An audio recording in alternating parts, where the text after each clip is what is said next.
guys, and welcome back to another episode of Off the Shelf. I'm your host, Ronan HG, and this week, what we found off the shelf was... Je voudrais qu'on serait Romeo et Juliette. Oh là là.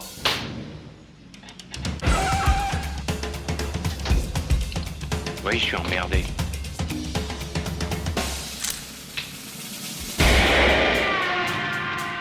Connaissez-vous ce garçon?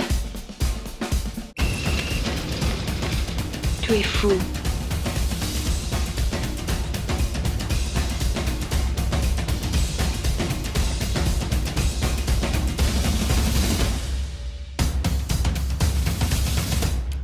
Breathless, released in 1960, directed by Jean-Luc Godard.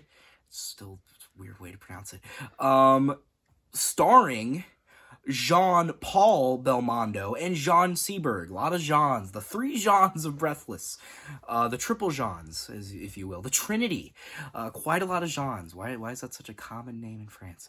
Either way, this film is like a romance crime drama, right? I guess is maybe a good way to describe it.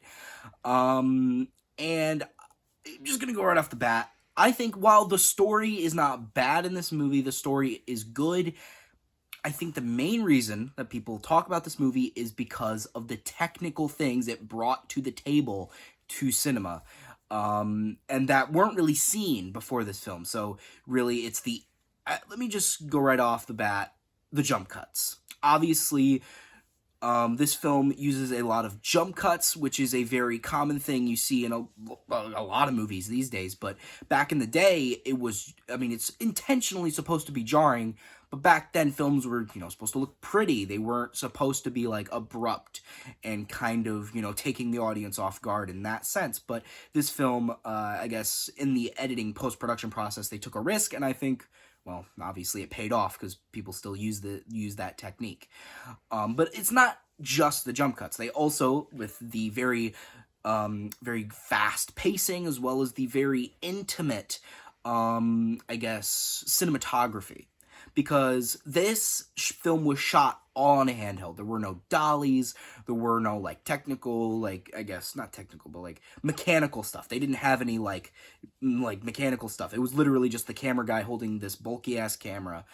And sometimes they had him in a wheelchair to, simulate dolly movement, maybe. So he had to hide in a shopping cart covered in fucking packaging because they didn't have a permit to film, so they had to get sneaky with it. But most of the time, the camera is very close to the main characters, because, there's a very long, scene in an apartment, in, a bedroom with our two leads, Michelle and Patricia, and as I said, it was very intimate. It's like you're in the room with them, right? And I think that's the difference with this film from other films of its era, is that it doesn't feel like you're just watching the story. It feels like you're experiencing the story. You're in the story, if that makes sense. Like, you're with them, experiencing it all with them, if that makes sense. Because at the beginning of the movie, when he, stole a car and he's driving to Paris, he is, talking to seemingly nobody, because there's nobody in the car with him, but he's looking dead straight, like you're in the shotgun seat, and he's looking straight at the camera, and he's basically talking straight to the audience, right? Kind of pseudo breaking the fourth wall, talking straight to us, because there's no reason for him to be doing that. I guess he could just, be looking at nobody in the shotgun seat talking to himself, which is in character for him, but it also has a double meaning of him addressing the audience directly, which I think makes it feel even more intimate, which is I think a very clever writing and directing choice, which I very much appreciate. I also kind of like how sporadic the film is, kind of in conjunction with Michelle, our main character, and Patricia, really. They're both very impulsive and very, they're very, narcissistic and very forward-moving. So they kind of only see what's ahead of them. And I guess it's kind of a subversion, right? Because you expect Michelle, like, you know, the criminal who murders a cop at the beginning of the movie just by impulse, right? Because he didn't want to get arrested. You'd expect him to be more dangerous, but in reality, Patricia is more dangerous because she's not as easily readable, right? She's kind of a closed book, if that makes sense. She's very hard to tell what she's thinking, right? And she's more unpredictable in that sense. He's very predictable, right? He is a very easy to read person, right? He's, you know, it's easy to tell what he wants and what he wants to do because he just blatantly says it most of the time.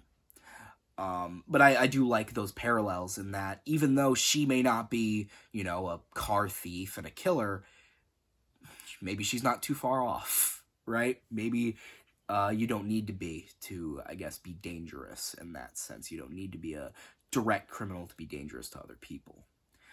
I really like how the film, this is an intentional choice, again, of it being filmed like a documentary. You know, because as I said, the cameraman's just with them most of the time, running down the street with them, or like across the street filming them handheld.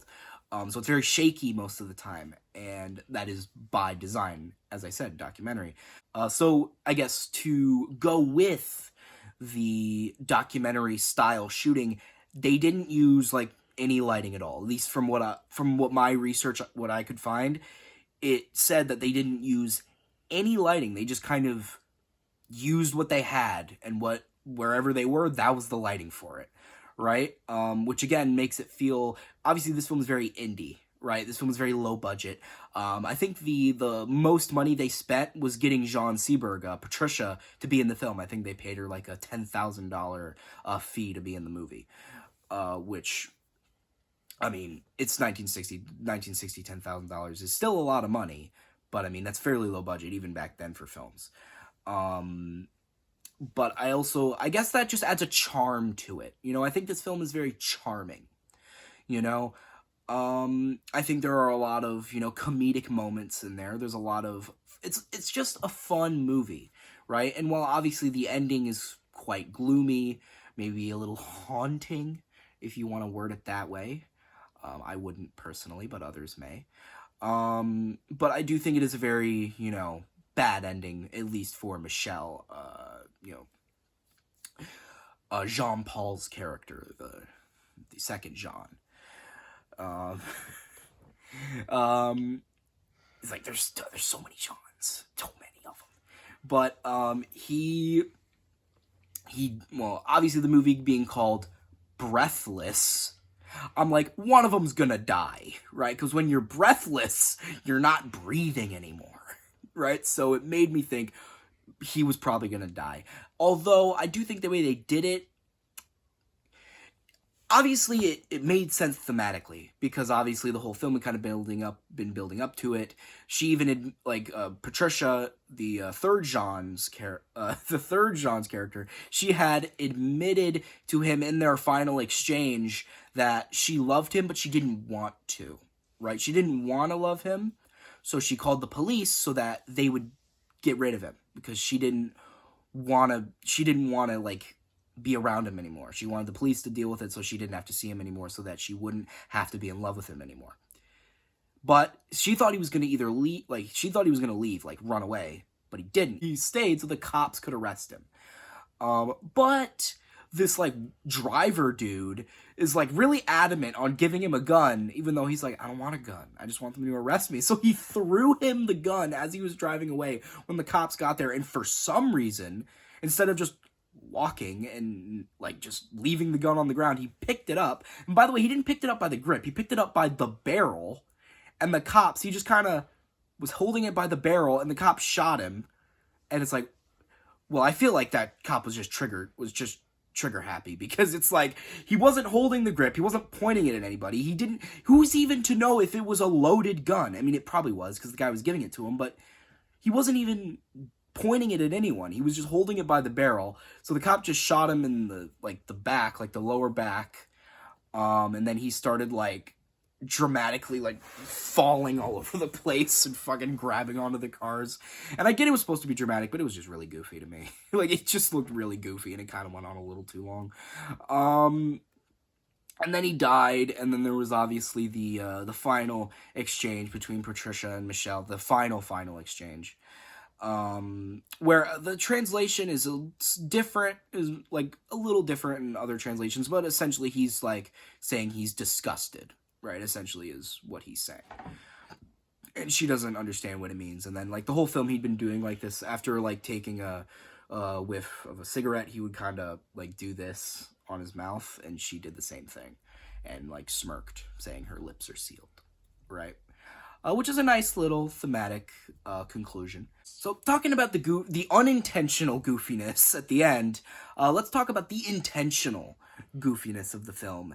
Because the film was actually a lot funnier than I expected it to be. I'd even maybe call this pseudo black comedy, like subtly a black comedy.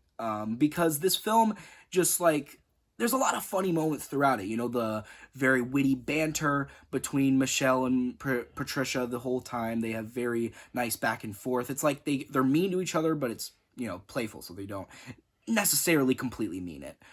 There's also just a lot of like, there could be funny lines. Sometimes the jump cuts can be used in comedic contexts, because there's a scene where Michelle is driving Patricia to like a place to talk to a journalist.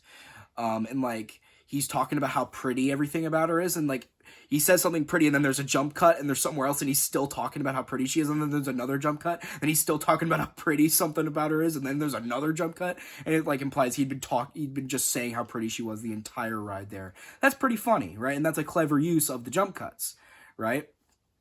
And there's just a lot of stuff in the film like that, just like nice little funny moments spread in there. And I enjoyed those segments, but I think just to get away from that moment, my main gripe with this film, and maybe it's just a bit of a nitpick, but I think, like, you know, the technical aspects of it, and possibly even, like, you know, the comedic moments, I think are more interesting than the story itself, in my personal opinion. Now, does that mean the story is bad? No, not at all. I just think the story itself doesn't really resonate with me all too much. You know, it's a love story, right? I have no problem with love stories. I've just never been huge fans of them, right? I'm always more of a fan of them being subplots than being main plots, but whatever. Just a little nitpick. It's just a little personal complaint. Not even that, it's just, as I said, a nitpick. And I think overall, there are some things about it, or just, I guess, that main aspect of me not being a huge love story guy, and the story just personally not resonating with me all too well. Although, that's not that important. You know, I still think the film is great, and I still think it's a very enjoyable film, and I think if you haven't seen it, I think you should. Right? I think if you are a fan of cinema, if you're a fan of New Wave cinema, French New Wave cinema, or hell, if you just want to see where a lot of modern, you know, editing techniques and film techniques came from, this is a good place to kind of watch the beginning of, I guess, modern cinema, if you want to dumb it down to that. And I would, in that being said, I would highly recommend it in that case. And it's just a great film, so I think you should watch it if you're at all a fan of movies. And with that being said, what would I rate this film? You know, I think I would rate this film an 8 out of 10. And, yeah, I think that's what I need to say. Thank you so much, peace. So guys, I hope you like this video. Share it with your friends. Subscribe, turn those notifications on. Comment down below if you liked it. And I've been Runtime HD. Off to steal a car, kill a cop, and fall in love in Paris, and then die. So I was doing some research on this movie, right? And I found something really amusing, right? It was just a little fun fact, and it's about Jean-Luc Godard, who worked on, obviously he was the director, the writer. He was obviously very important to this film being as good as it is. And I assume, like, his boss, like a higher up that was, you know, his superior, they had gotten a fist fight at a cafe after Godard had called in sick, but he was, you know, at a cafe drinking coffee. So, of course, he just called in sick to get a coffee, like just do whatever, right? And I just think that's funny that even if you're like a film director, like if you're like, I guess, a prestigious, like high entertainment job, even those people are like, God damn it, I don't want to work today. Like I really just want to hang out. I really just want to chill. I just think that's really amusing. And I thought that was a funny story.